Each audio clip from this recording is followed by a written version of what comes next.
A washed-up driver gets one last shot at Formula One and rewrites the whole team's future.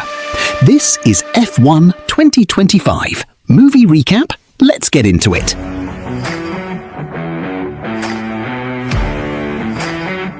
The story centres on a middle-aged driver named Sonny Hayes, currently racing for Porsche in the Daytona 24, an endurance race that runs non-stop for a full day straight. Same car, drivers rotating in shifts.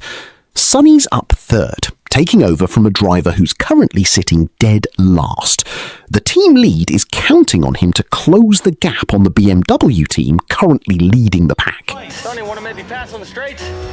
Just let me drive, will you?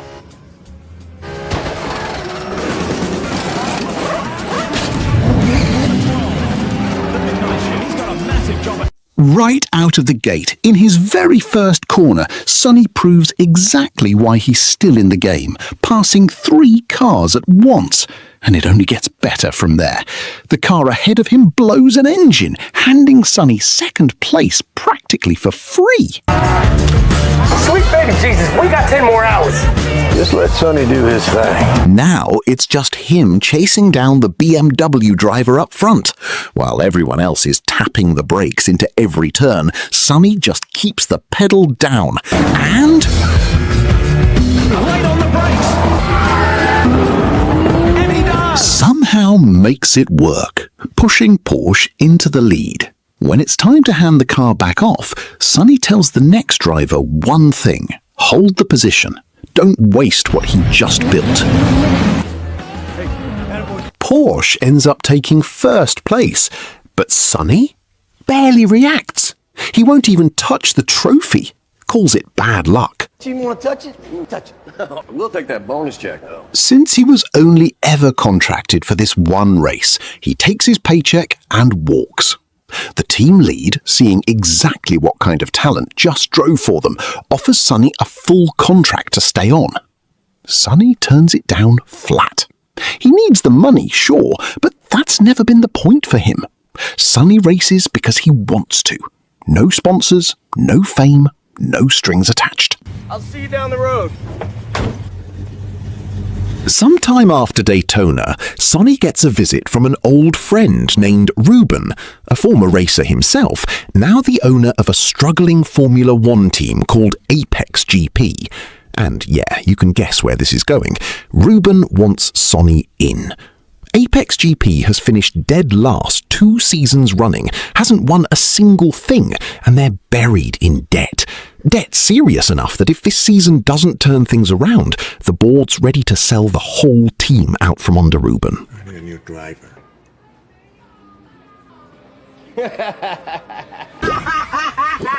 Sonny's not exactly jumping at the offer, so Ruben pulls out the harder truth. Sonny's basically homeless right now.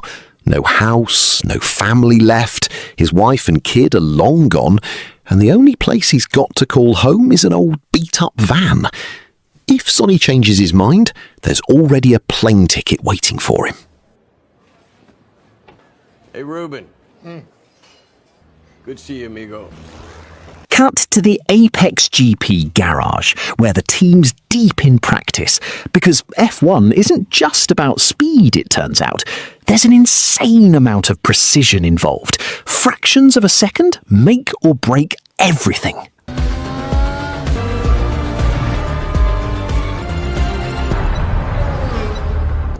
Has one driver, Joshua Pierce, since his last teammate walked. F1 teams typically field 2 drivers, which is exactly why Ruben's chasing Sonny down. Then there's Kate, the technical director in charge of building the car itself. When she asks Joshua what's actually wrong with the car's performance, he barely has an answer, clearly more focused on his image and his career than the actual engineering. With rumours already swirling about the team's money troubles, Joshua's even more locked into building his personal brand, just in case Apex ends up getting sold off. Good. Okay.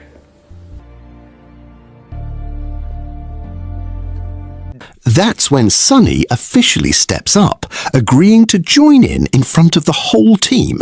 Reuben introduces him as an old friend and Joshua's new teammate, and immediately the team lead starts questioning whether Sonny's even qualified, given his mysterious background.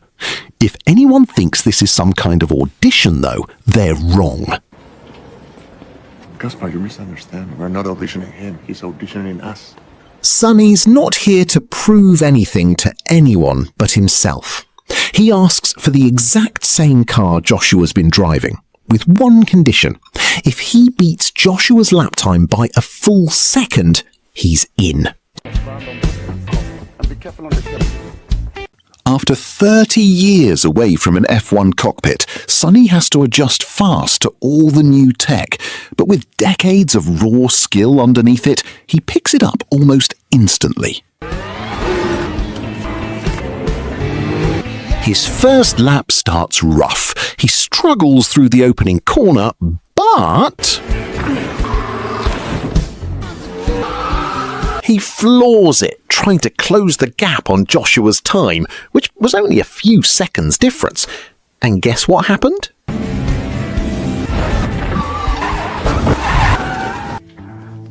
And Sonny successfully ended up wrecking a car worth hundreds of millions of dollars. However, he beat Joshua's time by a full second. The deal was done. Sonny officially in this team. It's start.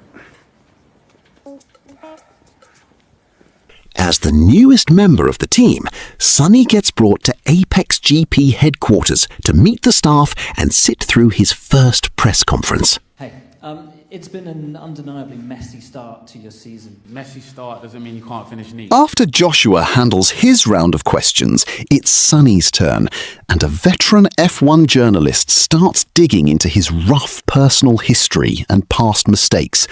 And guess what the response was? Gambled professionally? Yep. You wish you'd done differently? Yeah. Personally bankrupt? Yeah.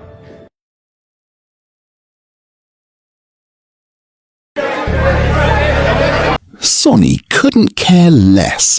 He's completely unbothered by public opinion, laser-focused only on what he actually needs to learn to get better. Even the team's stunned by his work ethic. For an entire month straight, he's the first one in every single day, no exceptions. What time was he at? Before me and before you.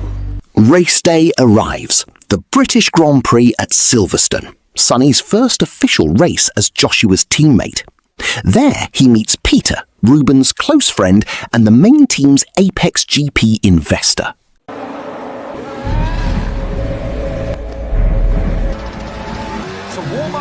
Before the race starts, every driver runs a formation lap to warm up their tyres and brakes, except Sonny, who just sits there doing nothing while everyone else takes their lap. The team panics, thinking something's wrong with the car, but it's deliberate. Sonny's saving his tyre heat for the actual green flag. Lights out and away we go!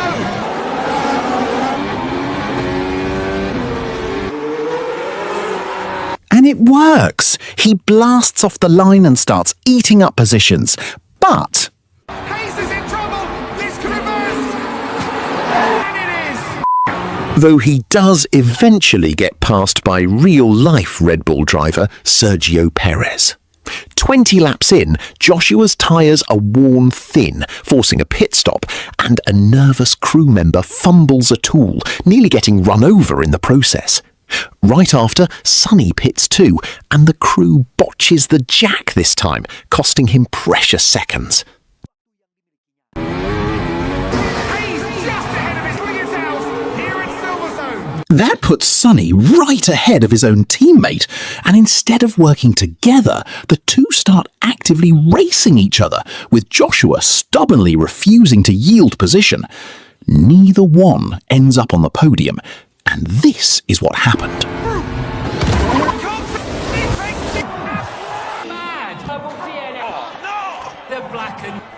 Furious, Joshua starts blaming everyone around him, including the female crew member who dropped the tool, and even takes a shot at Sonny for getting in the way. But the second cameras start rolling, Joshua flips on a charming smile like nothing happened, which throws Sonny off completely. And you're in here posing for that nonsense? Where Joshua looks for someone else to blame every time things go wrong, Sonny does the opposite, turning inward, taking accountability. Proof of that comes later when he quietly reassures the crew member who dropped the tool, telling her not to spiral over one mistake. Just don't repeat it. Don't be shitty to yourself. Yeah. Ruben shows up not long after to talk through the disaster of a race, and he doesn't hold back, telling Sonny he's just as stubborn and hard-headed as Joshua, refusing to give ground when it matters.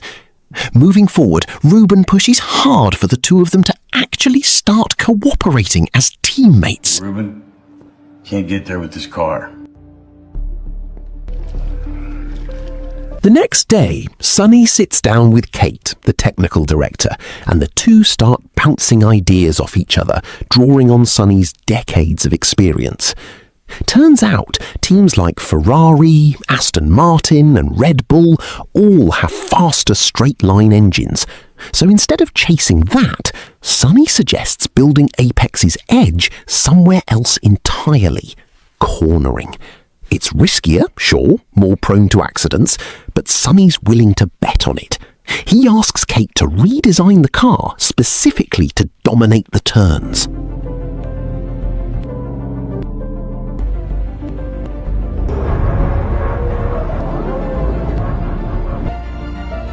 As the next race approaches, Sonny and Joshua train completely differently.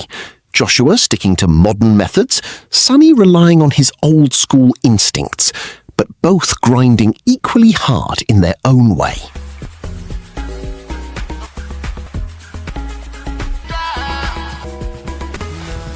One quiet night, Joshua stumbles onto old footage of a young Sonny Hayes, once considered one of the most promising young talents in Formula One, tipped to be a future superstar, until a reckless move caused a crash that badly injured his racing partner, and Sonny just vanished from the sport entirely. Come qualifying in Hungary, Sonny and the team run through tyre strategy. There are three main tyre types in F1. Hard tyres, which last the longest but grip poorly, limiting top speed. Medium tyres, a balance of speed and durability. And soft tyres, which wear out fast but offer the strongest grip and fastest lap times. Anything else, Professor? Try fast. Given the heat and the nature of qualifying, the team lead orders medium tyres for both drivers. Lights out and away we go!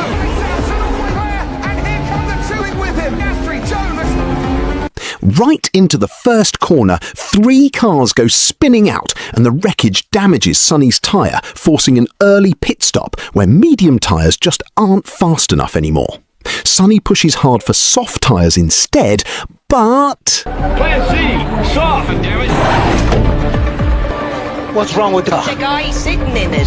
Sonny just sits there in silence, refusing to budge until the team lead gives him the green light for soft tyres. And because Sonny's just that stubborn, the team lead finally caves. And... Give him his tires. with soft tyres nobody else is running, Sonny starts clawing back positions fast. Learning from the last disaster, Sonny decides this time he's not going to be selfish. He's going to get Joshua into the top 10 by making trouble like this.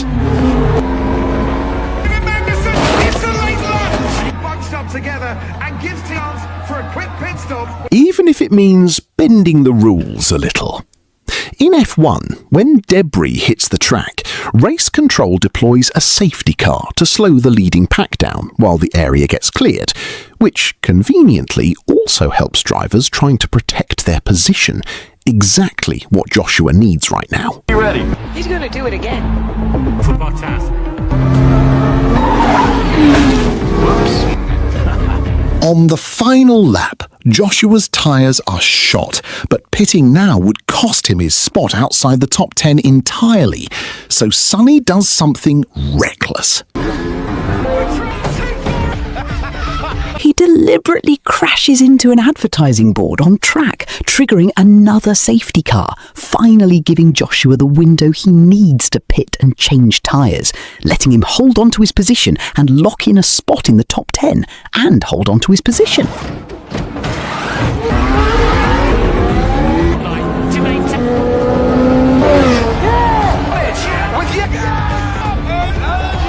For the first time in 2 seasons, Apex GP cracks the top 10, a massive milestone for the team. But even in a moment like that, there's always someone ready to needle him. That same veteran journalist from the press conference tries to undercut the achievement, and Sonny takes it in stride, completely unbothered, and even bets the journalist $10,000 that he'll lose if Sonny doesn't win the next race. Let's do this, man. Put your money where your mouth is. I'll take that. Thank you. Over the following days, Sonny grinds harder than ever on the simulator, clearly not satisfied with just top 10 finishes. He's chasing first place outright, and watching him do it is enough to reignite something in Joshua too. Give me the same setup as him. Heading into Monza, the team lead gets pulled into a meeting with reps from Ferrari and another major team, still catching heat for Sonny's aggressive tactics from the last race. The team lead becomes the punchline by other teams openly mocking him, while secretly, every single one of them is dying to know what Apex is planning next. Can we bring you in on this? You're back there behind us. We don't. In the briefing, Sonny lays out his new strategy directly. He's going to lean into his reputation as the reckless one to set Joshua up for a win. You win us this race.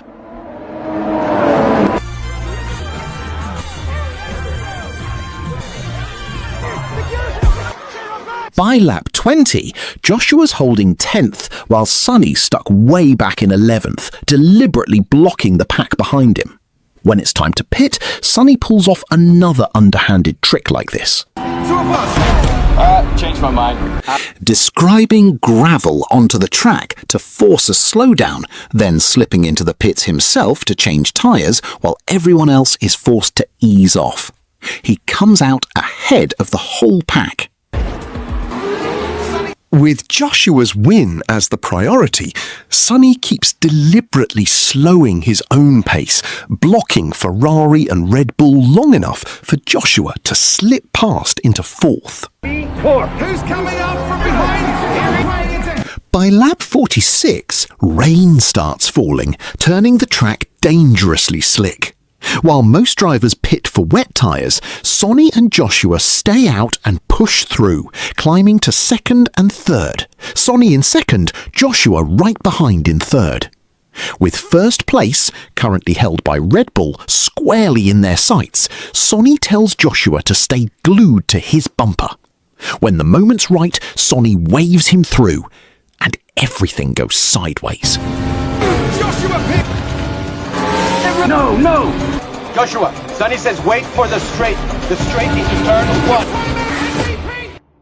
Joshua's car catches fire after getting launched off the track.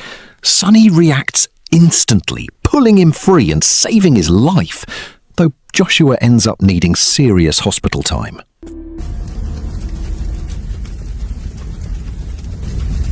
Joshua's mother wastes no time blaming Sonny outright for what happened to her son. Technically, Sonny had explicitly told Joshua to slow down. The crash was on Joshua, not him. But since the whole risky strategy originated with Sonny, of course he's the one everyone points fingers at.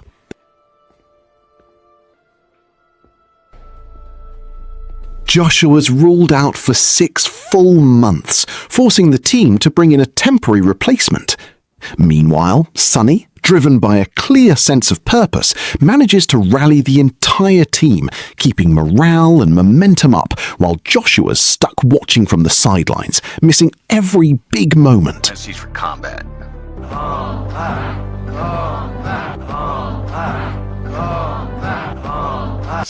During that same stretch, Kate finally finishes the corner-optimised car redesign Sonny had asked for. And it works. That plan pays off, earning Sonny results that put Apex GP on the map. They're still not standing on the podium like the bigger teams, not yet, but Sonny's brought a real significant shift, and suddenly a lot more people know the name Apex GP.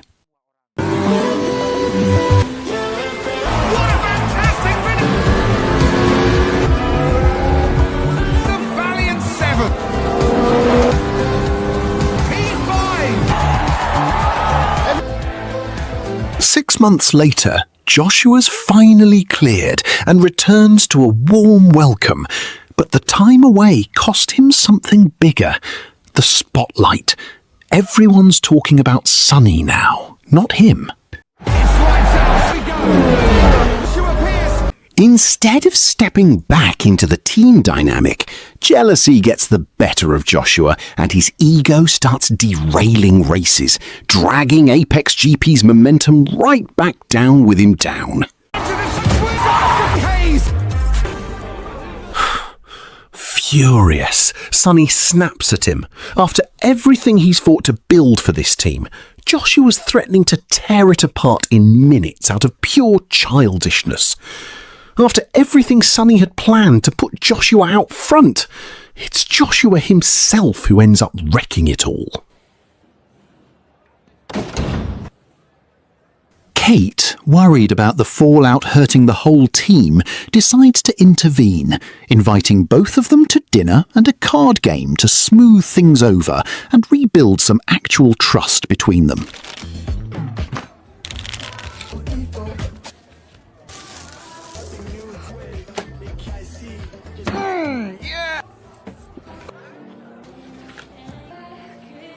Once the two are finally on decent terms again, a new problem surfaces. The FIA flags Apex GP for an illegal design, specifically the corner optimization upgrade that's been giving Sonny his edge, apparently never officially approved. We might actually win the race or not. I'm sorry. Someone tipped them off, though nobody knows who. Forced to revert to the old, slower design, the team's advantage disappears overnight. Come race day, Sonny realises he's forgotten his lucky card in his pocket, and racing with the outdated car design on top of it sends him spiralling, stressed, angry, anxious, and it shows on track.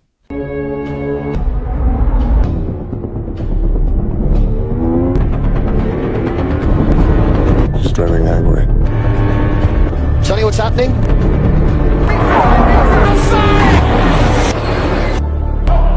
Racing furious, Sonny crashes hard enough to land in the hospital.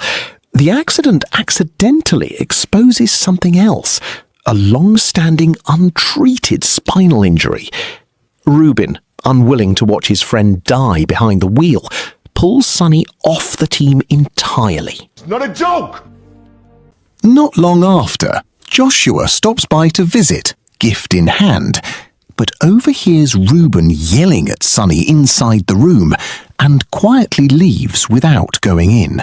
You're off the team.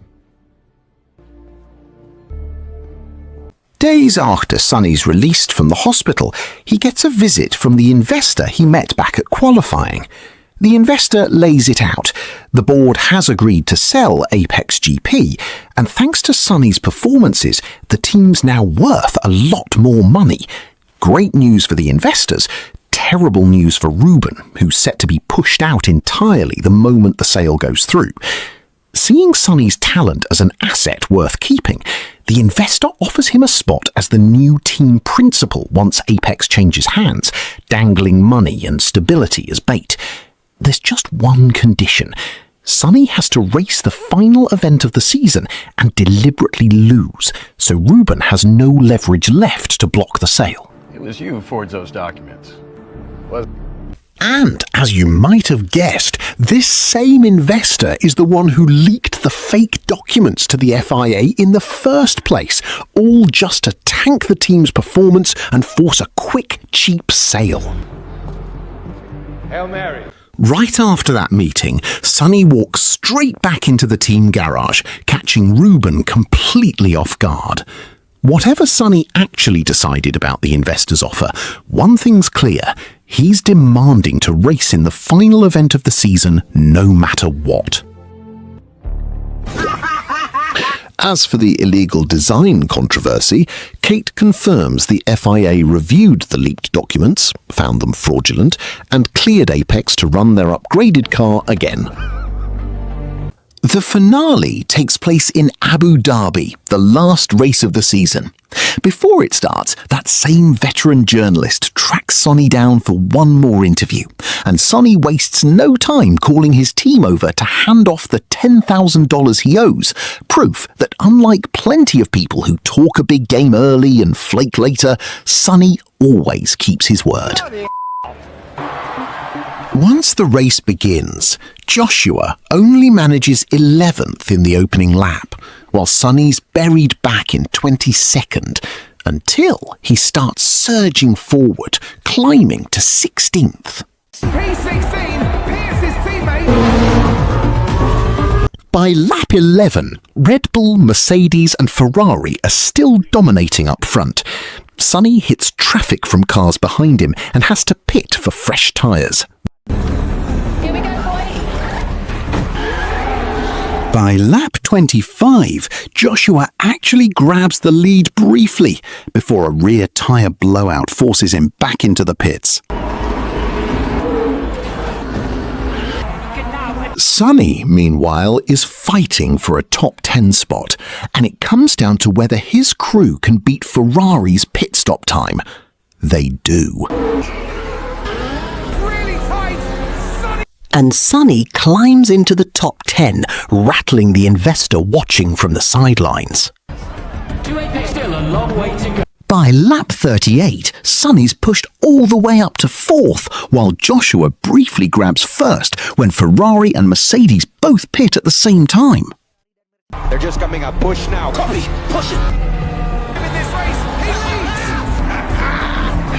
Entering the final 4 laps, lap 54, Joshua's tyres start degrading fast, letting Ferrari and Mercedes close in. Sonny's the team's last real shot, right up until disaster strikes.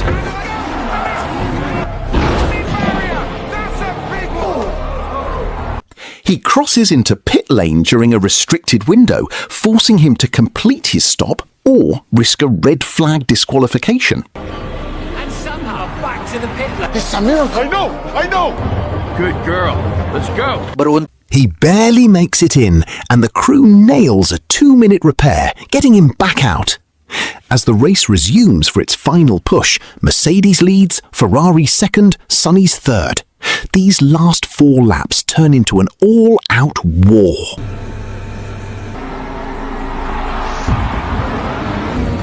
The second the lights go out, Sonny calls Joshua, sitting in 4th, up to tuck in right behind him. Their first target, Ferrari, sitting in 2nd.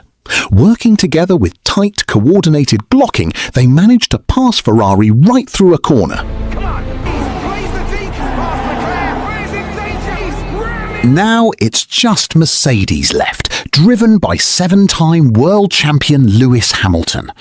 Someone has to sacrifice their own position to open the door for the other, and Sonny volunteers to be that guy, setting Joshua up to take the lead. Go in it, kid. The plan works. Joshua takes first, but Hamilton isn't done. He forces Sonny wide, though Sonny manages to hold on and keep racing, while Hamilton sets his sights on Joshua instead, staying glued to his rear bumper. Then it happens. And Lewis Hamilton Joshua and Hamilton both go flying off the track together, leaving Sonny as the last man standing, the team's only hope. In that final stretch, Sonny's completely locked in.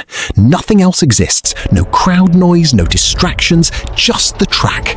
And he crosses the line first. Sonny wins! Race of the season over. Rubin and the crew are floored. Nobody expected Apex GP to end the season as champions. Meanwhile, the investor who tried to sabotage the whole team starts getting frozen out by the rest of the board, with real talk of getting removed from the organisation entirely. When they hand Sonny the trophy, he refuses to touch it again. Same as always. Not out of superstition this time, but as a way to keep his ego in check, refusing to let a fleeting high get to his head. While everyone else celebrates, Sonny slips away from the crowd almost immediately, staying focused on the only thing that ever actually mattered to him, the race itself. Nothing else. Once it's over, he's already gone, chasing the next thing. I'll be watching. Sometime later, Sonny turns up out in the middle of the desert, meeting with an off-road racing crew that's apparently hunting for a new driver. They warn him up front. The pay is basically nothing, barely worth the trip. But they clearly haven't figured out yet that money and fame were never what Sonny was chasing in the first place. So what's he actually racing for? So what is it about?